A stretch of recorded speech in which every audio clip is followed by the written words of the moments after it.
চকবাজারের অগ্নিকাণ্ড এতটাই ভয়াবহ ছিল যে কোনো কিছু বুঝে ওঠার আগেই সব পুড়ে ছারখার হয়ে যায়। মাত্র কয়েক মিনিটের মধ্যেই আগুনের লেলিহান শিখা জ্বালিয়ে দেয় রাস্তায় জ্যামে আটকা পড়া rickshaw, cycle, motorbike, private car সহ বিভিন্ন যানবাহন। রাস্তার পাশে সবজি বিক্রেতা থেকে শুরু করে হোটেল ও দোকানের কর্মচারীরাও যে অবস্থায় ছিল সেই অবস্থায় পুড়ে মারা যায়। প্রত্যক্ষদর্শীদের বর্ণনায় সেই ভয়াবহতা তুলে ধরছেন বুদ্ধদেব কুণ্ডু। ক্যামেরায় ছিলেন আরিফ রহমান।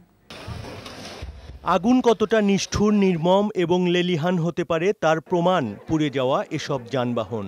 রাজধানীর ব্যস্ততম এলাকা পুরান ঢাকার চকবাজার প্রতিদিনের মতো বুধবার রাত 10টার দিকেও কর্মচঞ্চল ছিল। চুড়িহাট্টা মসজিদের সামনের রাস্তায় দাঁড়ানো একটি গাড়ির সিলিন্ডার বিস্ফোরণ হলে মুহূর্তেই ছড়িয়ে পড়ে আগুন। কিছু বুঝে ওঠার আগেই যে যেভাবে ছিল মৃত্যু যেন তাদের আলিঙ্গন করে। কয়েকজন প্রত্যক্ষদর্শীর সাথে কথা বলে জানা যায়, একটি গাড়ির গ্যাস সিলিন্ডার বিস্ফোরণের সাথে সাথেই আগুন ছড়িয়ে পড়ে চারদিকে।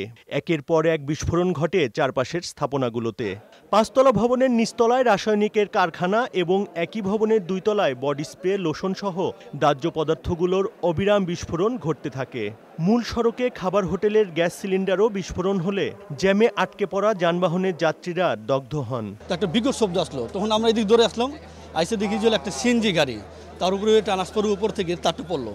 ওটা পড়াতে ওটা ভাস্ট হওয়াতে এইদিকে একটা ওষুধের দোকান আছে, মেডিসিনের দোকানে ওই জিনিসটা আগুনটা ছড়া পড়লো। এই হন্ডায় 3 জন ছিল, 3 জনই ডেড হয়েছে, আরও লোক ছিল, ওরাও ডেড হয়েছে। তখন নাকি ঘটনা ঘটার পর তো সব তো ছুটাছুটি।